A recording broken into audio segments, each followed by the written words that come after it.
Trinité. Désireux que j'étais d'un songe bien morose, j'avais pris, l'autre soir, une assez forte dose d'opium. Et d'abord, je vis un tournoiement de grandes masses d'ombre, un bizarre ondoiement de nuages moirés et fantasmagoriques, de profils infernaux, de cadres phosphoriques. Puis, tout s'avaguissant d'inertes visions, s'abîma dans le vide en muet tourbillon. De ce chaos naquit le drame de mon rêve. Dans un bois de l'Asie, au versant de la grève, d'un fleuve dont le cours s'allongeait indolent, je m'aventurais seul, rêveur et somnolent. Un beau vieillard marcha droit à moi. Son costume était large et soyeux, comme c'est la coutume chez les orientaux. Son front, en sa hauteur, déployait un éclat sombre et divinateur. Son œil noir, talisman de sympathique flamme, avait de ces regards qui vous transpercent l'âme. Tout disait que, vieilli dans un art clandestin, sans peine il déchiffrait les pages du destin.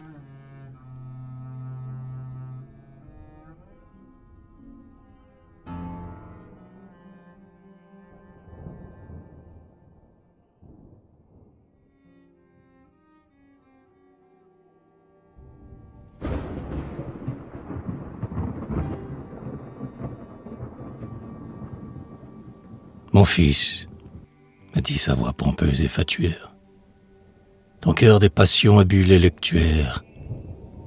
De trois vastes désirs le groupe effervescent, comme un sombre simoun, tourbillonne en ton sang. Je devine quel bien saurait te satisfaire.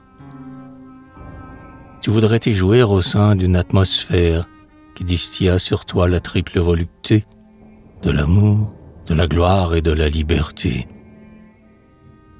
Liberté, gloire, amour, formidable génie, à qui les fils de l'art doivent tant d'agonie.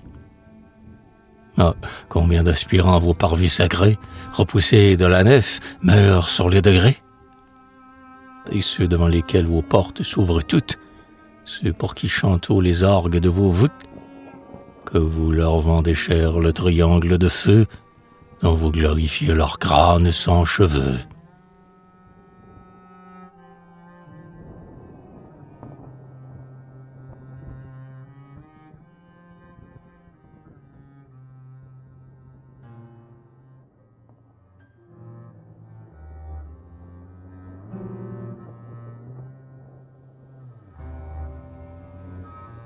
Vieillard, lui dis-je ému, si ta pensée austère de mon âme profonde explore le cratère, sans doute ce pouvoir que tu reçus d'Allah, cette intuition ne se borne pas là.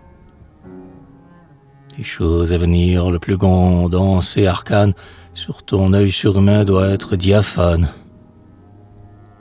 Ta magie, est-ce pas, c'est ravir aux démons, des charmes, des secrets dignes d'un Salomon. Sorcier, mage, devin, j'implore ta puissance.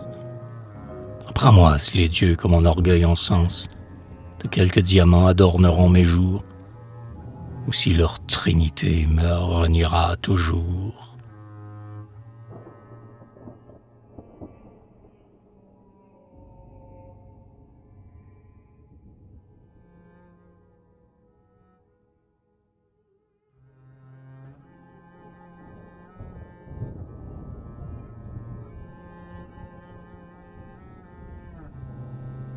Je le veux bien, mon fils.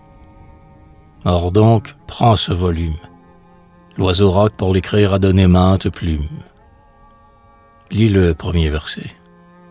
Si tu ne comprends pas, ne t'alarme en rien, car moi seul, ici-bas, j'ai le don de trouver ce livre intelligible.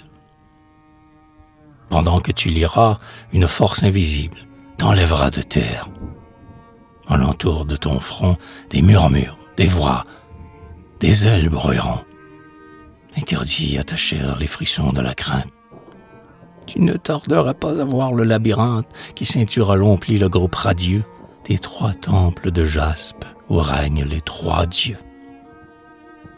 chacun de ses palais, devant son péristyle, présente un obélisque en bronze, œuvre de style assyrien, qui porte inscrit sur ses talus les noms des suppliants par le génie élu.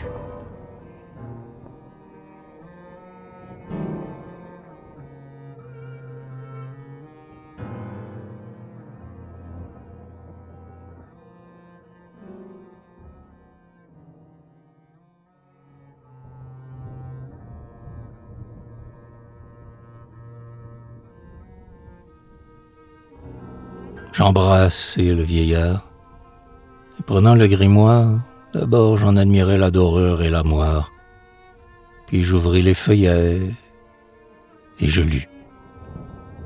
Aussitôt, un nuage bruyant me prit dans son manteau.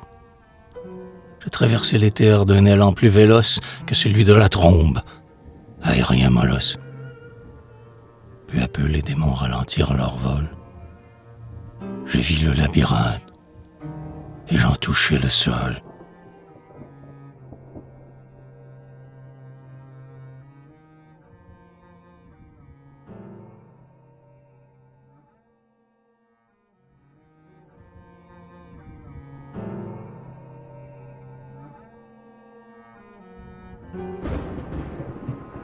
Sous un platane, au flanc d'une colline ardue, les 3 temples païens surgirent à ma vue. Ma première ferveur fut pour la liberté. Vers son portique blanc, je courus exalté. N'attendez de ma phrase aucune fioriture sur les compartiments, le dôme et la sculpture de l'édifice. À peine y jetai-je un coup d'œil. L'obélisque d'airain qui se dressait au seuil absorba tout entier mon œil farouche et triste. Or, mon nom n'était pas sur la pompeuse liste.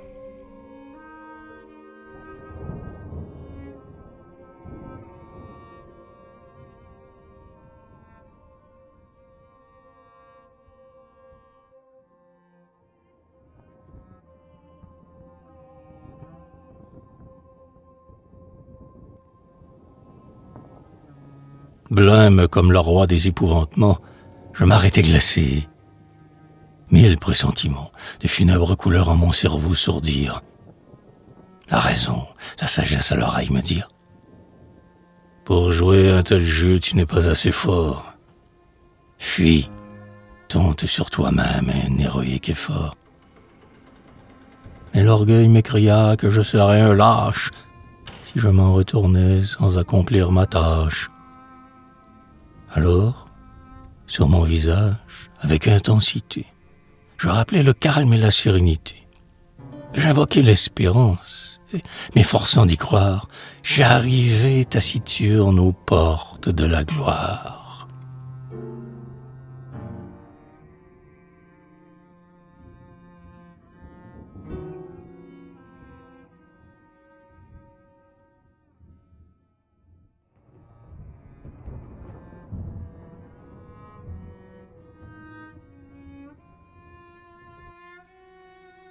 Mon œil interrogea l'obélisque divin sur sa quadruple face. En vain, toujours en vain, pas de nom. Cette fois, ma douleur fut plus digne. Ma tête se drapa d'une ironie insigne. Mon cœur bondit de rage et, faisant le géant, s'est permis de traiter la gloire de néant. Je pensais que l'amour avait assez de palmes, assez de beaux festins de solitude calme pour me faire oublier, dans leur solennité, le dédain de la gloire et de la liberté. Donc, je repris courage, et d'un bond frénétique, je m'élançai devant le 3e portique.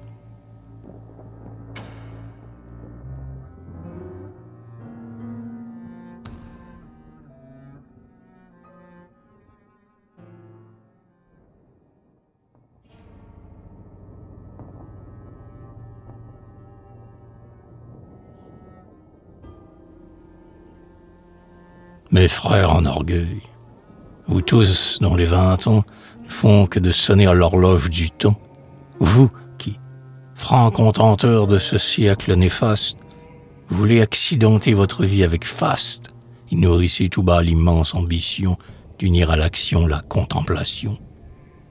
Dites, comprenez-vous quelle âpre névralgie de ma sombre nature exaltait l'énergie, pendant que je jouais, bourrelé de remords, mon dernier coup de dé sur la table du sort.